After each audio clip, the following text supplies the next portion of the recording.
Assalamualaikum warahmatullahi wabarakatuh. Mohon izin memperkenalkan diri. Nama saya Celi Sabrina dengan NPM 21150610442 dari kelas PSTIA. Baiklah, pada kesempatan kali ini saya akan mempresentasikan tugas dari mata kuliah Rekayasa Perangkat Lunak mengenai Sistem Development Life Cycle dan Development Methodology.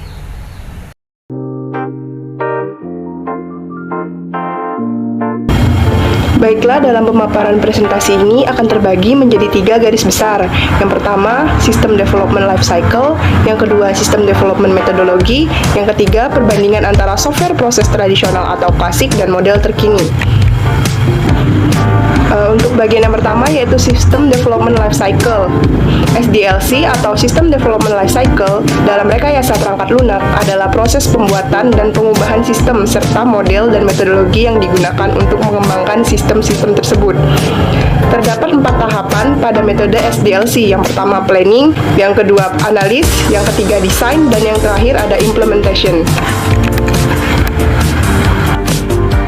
Tahap planning merupakan tahap perencanaan dengan mengidentifikasi mengapa sebuah sistem dibuat. Selanjutnya ada tahap analis. Tahap analis merupakan tahap menganalisa kebutuhan fungsional sistem dengan konsep siapa yang akan menggunakan sistem, apa yang akan dilakukan oleh sistem, dan kapan sistem akan digunakan. Selanjutnya desain. Desain merupakan tahap mengenai bagaimana sebuah sistem akan didesain dengan memperhatikan kebutuhan fungsional dan interface. Dan yang terakhir implementation merupakan tahap mengimplementasikan rancangan dari tahap-tahap sebelumnya. Di dalamnya terdapat tahap konstruksi, uji coba, dan instalasi. Masuk ke bagian yang kedua, ada System Development Methodology, merupakan metode-metode yang akan menjadi sebuah kerangka kerja yang diciptakan untuk mengembangkan dan pengolahan perangkat lunak yang sesuai dengan target, kriteria, serta tujuan dari dibangunnya sebuah perangkat lunak. Secara umum, System Development Methodology ini terbagi menjadi 3. Yang pertama ada Structure Design, yang kedua adalah Rapid Application Development, dan yang ketiga ada Agile Development. Nah, untuk yang panah mengarah ke atas ini, dia bersifat more prescriptive atau dia akan lebih klasik atau tradisional seperti itu. Nah, kalau dia panahnya ke bawah itu, dia akan bersifat lebih terkini atau lebih modern.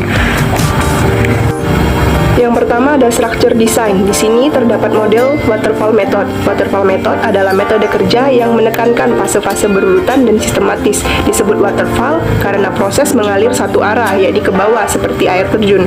Waterfall method ini harus dilakukan secara berurutan sesuai dengan tahap yang ada. Berikut karakteristik dari waterfall method.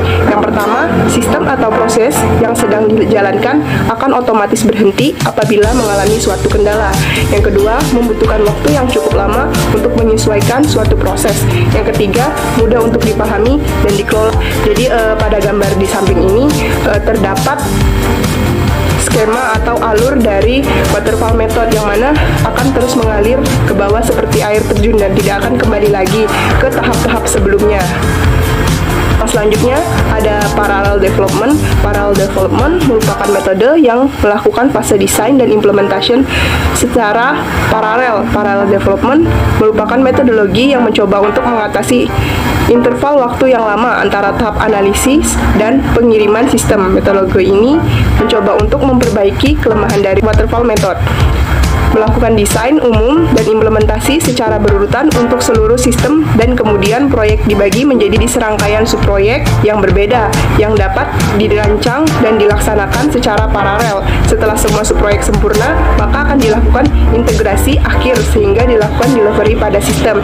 Nah, jadi pada gambar terlihat bahwa proses desain dan implementation itu dilakukan secara paralel dalam bentuk subproject. Nah, seperti ini ada subproject 1, subproject 2, dan subproject 3. 2. Rapid Application Development. Di sini terdapat model Phased Development. Phased Development membagi sistem secara keseluruhan menjadi beberapa versi sistem.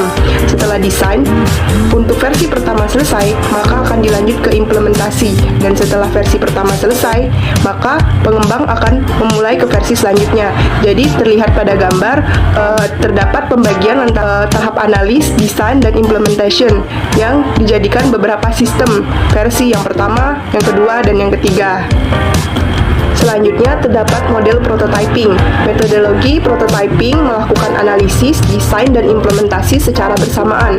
Kemudian dilakukan secara berulang-ulang untuk mendapat review dari pengguna. Sebuah prototyping adalah sebuah sistem dalam fungsi yang sangat minimal.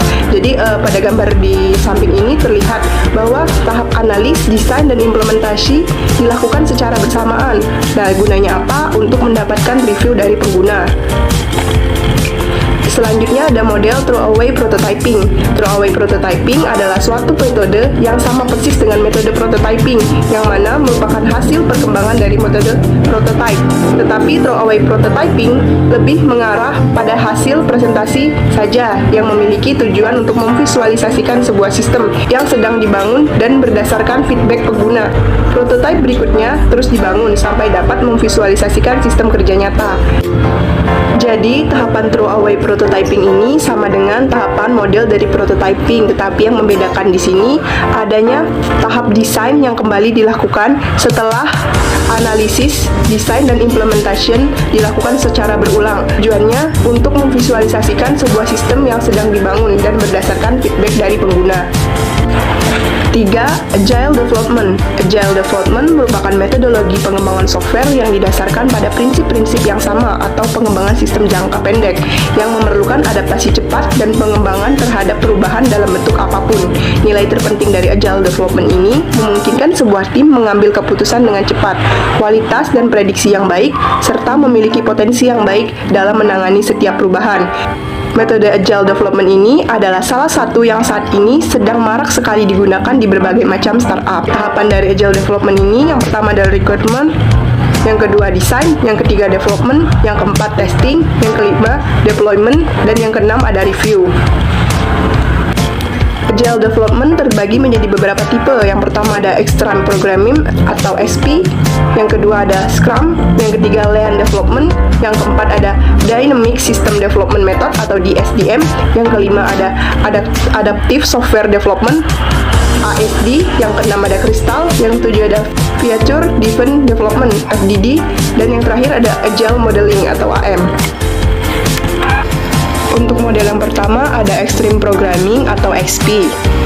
Extreme Programming adalah sebuah model pengembangan perangkat lunak yang mencoba menyederhanakan berbagai tahapan dalam proses pengembangan tersebut, sehingga menjadi lebih adaptif dan fleksibel. XP bukan hanya berfokus pada coding, tetapi meliputi seluruh area pengembangan perangkat lunak. Metodologi ini mengedepankan proses pengembangan yang lebih responsif terhadap kebutuhan customer dibandingkan dengan metode-metode tradisional lainnya. Extreme Programming hadir dengan menawarkan sebuah disiplin baru dalam pengembangan software dengan agile. Nilai dasar yang terkandung di dalam Extreme Programming adalah komunikasi, kesederhanaan, umpan balik, keberanian, dan menghormati. Jadi dapat dilihat tahapan yang dilakukan sudah sangat sederhana, yang mana pada saat tahap analis, desain, dan implementation itu dijadikan secara bersamaan, kemudian membentuk suatu sistem, dan akan dilakukan secara berulang agar pengembangan dapat menjadi lebih responsif terhadap kebutuhan dari customer. Yang kedua ada model Scrum. Scrum merupakan metode turunan dari metodologi Agile yang berupa kerangka kerja dengan menggunakan bermacam proses dan teknik. Scrum ini hadir untuk mengurangi ketidakefektifan dari manajemen produk dan teknik kerja, sehingga dapat meningkatkan kinerja produk, tim, dan lingkungan kerja. Metode Scrum merupakan metode pengembangan perangkat lunak yang responsif dan mampu memberikan value serta manfaat yang terbaik terhadap suatu perangkat lunak yang akan dikembangkan. Metode ini lebih berfokus pada manajemen proyek, yang mana keadaan dalam perencanaan awalnya menyusahkan. Komponennya belum begitu jelas, sehingga menggunakan feedback berulang dalam kontrol setiap fase atau prosesnya. Di dalam Scrum terbagi menjadi 3 role utama, yaitu Product Owner, Scrum Master, dan Development Team. Tahapan dari Scrum ini ada Scope, Product Backlog, Design, dan Usable Software.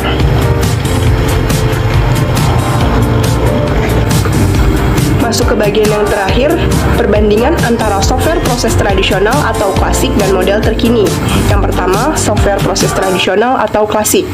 Pada metode pengembangan software proses tradisional atau klasik seperti yang telah dipaparkan, yakni waterfall method dan parallel development, ini masih merupakan metode dasar dan menjadi landasan dalam metode terkini. Karakteristik dari struktur desain ini mudah untuk dimengerti dan digunakan sebagai metode pembangunan suatu software karena sifatnya yang masih mendasar, terdapat kekurangan-kekurangan dari model ini seperti perpindahan di setiap tahap-tahapnya masih statis, tidak fleksibel, tidak menunjukkan prinsip problem solving dalam pengembangan perangkat lunak dikarenakan tahapannya harus berurut. Customer hanya memiliki sedikit kesempatan untuk melihat dan mereview sistem, dan waktu yang dibutuhkan juga cukup lama. Yang kedua, software proses model terkini. Sebagai bentuk model terkini, Agile Development yang diperkenalkan pada tahun 2001 hadir membawa banyak perubahan dari metode-metode sebelumnya. Agile adalah metode pengembangan perangkat lunak yang bersifat ringan, dengan memungkinkan tim untuk mengembangkan sebuah perangkat lunak yang memiliki requirement samar-samar dan mudah berubah dengan cepat. Selain itu, metode Agile akan lebih cepat dalam merilis perangkat lunak secara terus-menerus dan memungkinkan adanya komunikasi harian antara customer dengan pengembang. Selanjutnya, kapan dan jenis perangkat lunak apa yang dapat diterapkan?